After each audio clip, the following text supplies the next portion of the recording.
ஏன்னா நீங்க உங்க கட்சியில நடத்துறதும் பெண்களை வந்து ஏளனமா தான் நடத்துறீங்க.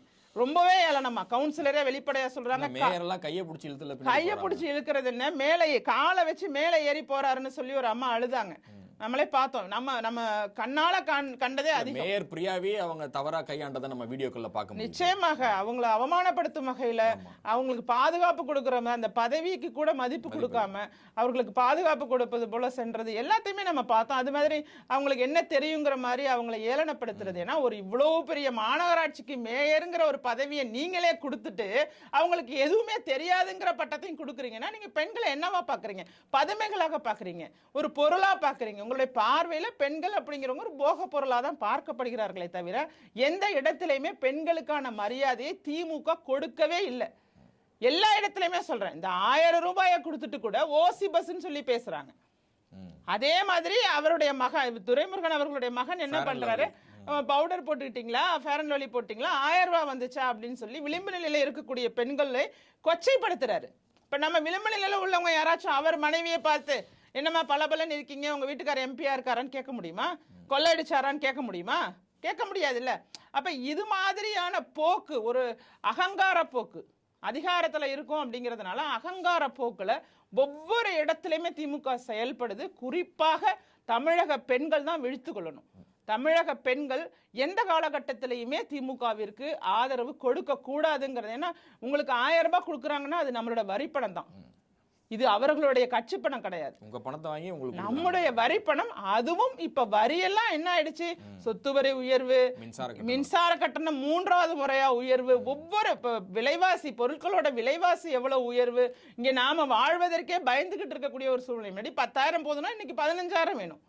இந்த சூழ்நிலை தான் நிலவுது. அப்படி இருக்கும்போது இந்த 1000 அப்படிங்கிறது எடுக்கப்படுறது உங்கள்ட்ட இருந்து தான். குறிப்பாக உங்க கணவன்மார்கள்ட்டேருந்து கள்ளத்தனமாக இங்க டாஸ்மாக 24 மணி நேரமும் திறந்து வச்சு கள்ள வருமானத்தையும் பார்த்து உங்க வீட்டில் உள்ள ஆண்களிடமிருந்து தான் இந்த பணமே வாங்கி உங்கள்கிட்ட கொடுக்குறாங்கிறத பெண்கள் புரிந்து கொள்ள தொடங்கணும். நாம இந்த பாதுகாப்பு தொடர்பாகவும் அந்த படுகொலை தொடர்பாகவும் பேசணும். அதுல கைது செய்யப்பட்ட எல்லாருமே ஏதோ ஒரு வகையில போதை வஸ்துக்கள் எடுத்துக்கிட்டோம், மதுபானங்களை இருந்துட்டோம், அந்த கம்ப்ளைண்ட்ல தான் இருக்காங்க. அரெஸ்ட் ஆனவங்க எல்லாமே ஏதாவது ஒன்று எடுத்துக்கிட்டு தான் அந்த மர்டர் அட்டம்ப்டே பண்றாங்கன்ற போது இப்போ தொடர்ந்து இந்த நீங்கள் சொன்ன மாதிரி இந்த ஒயின் ஷாப்பில் இந்த காசு வாங்குறது, எக்ஸ்ட்ரா 10 ரூபா வாங்குறது, 24 மணி நேரம்னு செயல்படுறது, இதில் எல்லாத்தையும் தவிர்க்கணும் அப்படின்னா கள்ளுக்கடையை இம்ப்ளிமெண்ட் பண்ணுங்க அப்படின்னு சொல்லி எல்லாரும் தமிழ்நாட்டில் கோரிக்கை முன்வைக்கிறத பார்க்க முடியுது. தேமுதிக பொதுச் செயலாளர் அவங்களும் முன் வச்சிருக்காங்க, பிரேமலதா அவர்களும், நீங்களும் சொல்லியிருக்கீங்க, பல தலைவர்கள் சொல்லியிருக்காங்க. இதை இம்ப்ளிமெண்ட் பண்ணாமல் தள்ளி போடுறதுக்கான காரணம் என்ன? இது இது பெரும்பான்மையான மதுபான ஆலைகள் திமுகவினரிடம் தான் இருக்கு. அது நாம் அனைவரும் அறிந்தது தான். அப்போ அவர்கள் பெரிய பணக்காரர்களாக தனிப்பட்ட முறையில் குடும்பம், திமுகங்கிறது ஒரு குடும்பம் தான், உண்மைதான். என்ன குடும்பம்னா அவங்க ஒரு 10 பேர் இருக்காங்க. அந்த 10 பேரோட பிள்ளைகள், அந்த 10 பேர் சார்ந்தவங்க எல்லா துறைகள்லையுமே அவர்களுக்கு தொழில் இருக்கும். எதையுமே விட மாட்டாங்க. எல்லா ஒரு கல்லூரியில் ஆரம்பித்து, மருத்துவத்தில் ஆரம்பித்து, சாராயம் வரைக்கும் நிற்கும். ஒரே நம்பர்கிட்ட ஒட்டுமொத்தமாக எல்லா கம்பெனியுமே இருக்கிற அளவுக்கு அவர்களுடைய வளர்ச்சி இருக்கும். அப்போ அந்த வளர்ச்சி எங்கே தடைப்பட்டுடுமோ? நம்ம தனிப்பட்ட முறையில் திமுகவுடைய வளர்ச்சி அப்படிங்கிறது இந்த சாராயம்னு ஒன்று, டாஸ்மாக்னு ஒன்று இருந்தால் தான் அவங்களால வளர முடியுங்கிறது தான். நீங்கள் குறிப்பிடுவது போல் நடைபெறுகிற ஒட்டுமொத்த அசம்பாவிதம், கொலை சம்பவங்களுக்குமே அடிப்படை காரணம் போதைப் பொருள் அப்படிங்கிறது. இன்னைக்கு மெத்தபெட்டமைன் அங்கங்க கிடைக்குதுன்னு சொல்லி எவ்வளவோ மீட்டுட்டு இருக்காங்க. கஞ்சா கிடைக்குது, இன்னும் பேர் தெரியாத பல பொருட்கள். கல்லூரி மாணவர்கள், பள்ளி மாணவர்கள் எல்லாரும் பயன்படுத்தக்கூடிய அளவுக்கெல்லாம் இந்த மாதிரி போதைப் பொருள்லாம் புழக்கம் இருக்கு. நீங்க விற்கக்கூடிய மதுவுல கிட்டத்தட்ட 42% ஆல்கஹால் இருக்கு. இதெல்லாம் வெளிப்படையாகவே தெரியும் போது 4% ஆல்கஹால் உள்ள கல் ஒன்றும் கெடுதல் கிடையாதுங்க. அது பல லட்சம் குடும்பங்கள் அதை நம்பி அவங்க வாழ்வாதாரமாக அதை நம்பி இருந்தாங்க. இதுல என்னன்னா, இதுல கெமிக்கலை கலந்து அதை மாத்துறதும் இவர்கள் தான். இவங்க கிரியேட் பண்ணி இந்த அதை மாற்றியதும் இவங்க தான், திமுக காரவங்க தான். இது எதுக்காக மாத்துறாங்கன்னா அவங்களுடைய வளர்ச்சிக்காக இதை மாற்றி அதற்கு ஒரு தடை போட்டு. ஏன்னா அப்பாவியாக இருக்கக்கூடிய பணையேறும் தொழிலாளர்கள் யாருமே இது மாதிரியான தவறை செய்ய மாட்டாங்க. எப்படி பால் கறக்குறவங்களுக்குன்னு ஒரு தொழிலில் அவங்கள்ட்ட ஒரு நாணயம் இருக்கும். நீங்கள் போய் நிறைய தண்ணி கலங்கன்னா கலக்க மாட்டாங்க. அது பாவ செயல் அப்படின்னு சொல்லுவாங்க இந்த பால் விற்கிறவங்க. அதே மாதிரி தான் பணம் ஏறுபவர்களும் அவர்கள்ட்ட அவர்களுக்குன்னு ஒரு நியாயம் தர்மம் இருக்கும். அவர்கள் யாரும் இந்த தவறை செய்யலை. தவறு செய்ததும் இந்த அதிகார வர்க்கத்தில் இருக்கக்கூடிய இந்த திமுக மாதிரி திமுகவில் உள்ளவங்க தான். இதில் எந்த மாற்றமுமே கிடையாது. அவர்கள் ஏற்படுத்தி அவர்களே அதை தடை செய்து இவங்க வளரணும். இந்த விஷயத்தில் இவங்க தெளிவாக இருந்து இதை நடத்திட்டு இருக்காங்க. நாங்கெல்லாம் என்ன சொல்கிறோன்னா 4% ஆல்கஹால் இருக்க கல்லுனால ஒன்றும் கிடையாது. அது காலமாக இருக்குது. அதில் ஒன்றும் கொடிய கல்லீரலை பாதிக்கக்கூடிய வகையிலெல்லாம் எதுவுமே இல்லை. அதை மருந்தாகவும் பயன்பட்டுருக்குன்னு தான் நம்ம படிக்கிறோம். அதில் பல வகையான மருத்துவ நன்மைகளும் இருக்குது அப்படிங்கிற மாதிரிலாம் நம்ம படிக்கிறோம். அப்படி இருக்கும்போது கண்டிப்பாக இதையெல்லாம் ஒழிச்சிட்டு நீரா போன்ற கல் போன்ற இந்த மாதிரியான பானங்களை கொண்டுட்டு வரலாம். இப்போ டாஸ்மாக் வந்து கவர்மெண்ட் கண்ட்ரோலில் இருந்தாலும் பார் ஃபுல்லாக திமுக கவுன்சிலரு எம்எல்ஏ அவங்க கண்ட்ரோலில் இருக்கு இல்லையா? இப்போ நீங்கள் கல்லை கொண்டு வந்துட்டீங்கன்னா ஒட்டுமொத்தமாக அவங்களுடைய அடிப்படை வருமானமே இங்கே அடிபட்டு போகுதுல்ல? ஆமாம் ஆமாம், அதுதான் காரணம். அவங்களோட அடிப்படை வருமானமே இன்றைக்கு காலையில் 10 மணிக்கு நீங்கள் சிட்டிக்குள்ளே எங்கே வேணாலும் போய் பாருங்கள், எல்லா மதுக்கடையும் திறந்து, எல்லா டாஸ்மாகும் திறந்து. அங்கேருந்து அந்த மதுக்கடையிலேருந்து ஒரு 100 மீட்டர் 200 மீட்டரில் போலீஸும் நிற்கிறாங்க. போலீஸ் எதிரிலே நிக்கிறாங்க, அது காவலுக்கு நிக்கிறாங்க. யாராவது வந்து தடுத்துருவாங்களோ குடிச்சிட்டு வந்தா உடனே அங்கேயே புடிச்சு 10,000 ரூபாய் பில்லு போடுறாங்க. இல்ல அதுவும் போடுறாங்க. 140 ரூபாய் குடிச்சாங்க 10,000 ரூபாய் பில்லு போடுறாங்க. கள்ளத்தனமா கடை திறந்து வச்சிருக்கிறத பிடிக்கல, அங்க குடிச்சிட்டு வர்றவங்கள பிடிக்கிறாங்க. அது ஒரு பக்கம் நடந்துகிட்டு இருக்கு. ஆனா எந்த இடத்துலயுமே இந்த ரூல்ஸ் படி 12 மணிக்கு தான் கடை திறக்கணுங்கிறது இல்ல.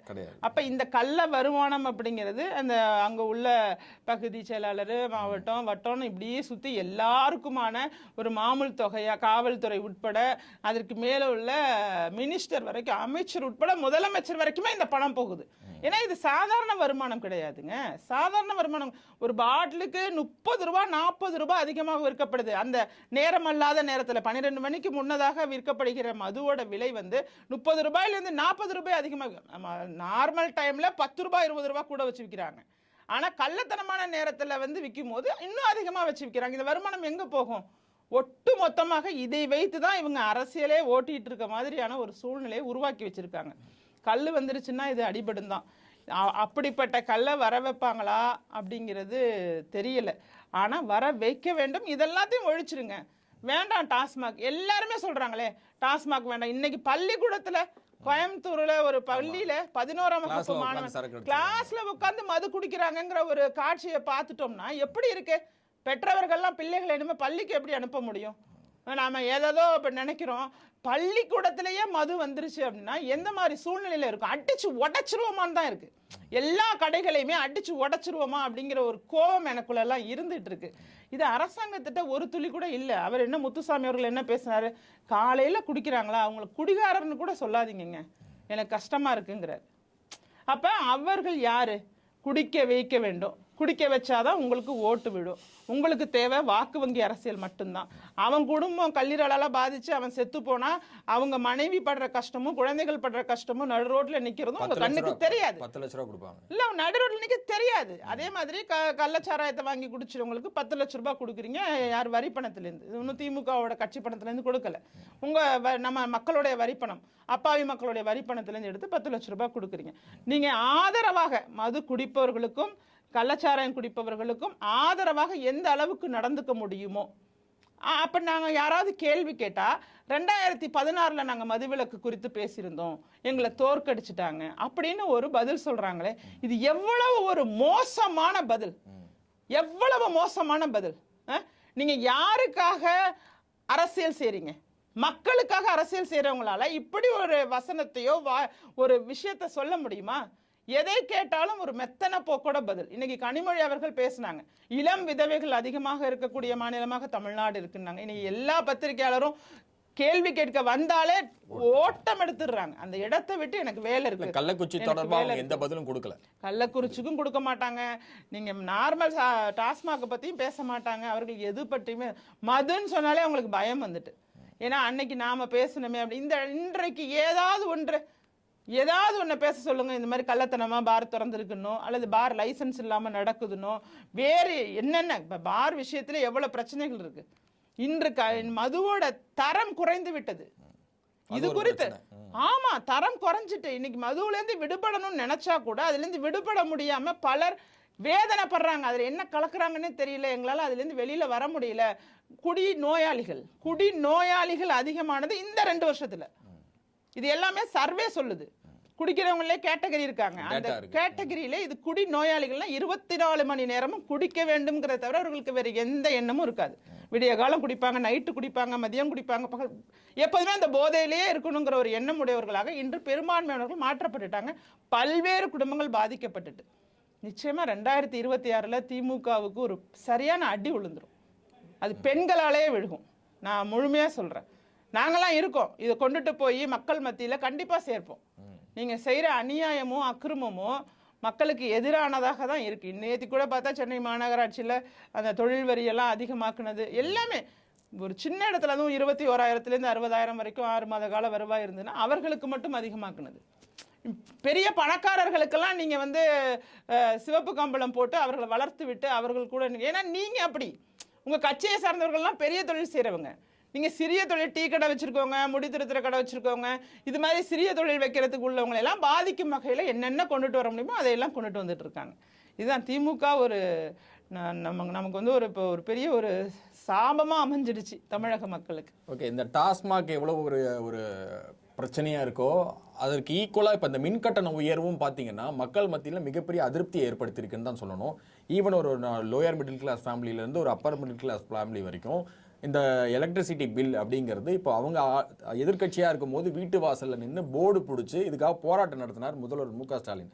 இப்போ இவங்களே 3 தடவை சிறுகன்னு சொல்லி ஒரு நிலையில கொண்டு வந்து விட்டுருக்காங்க. இதை நீங்கள் எப்படி பார்க்குறீங்க?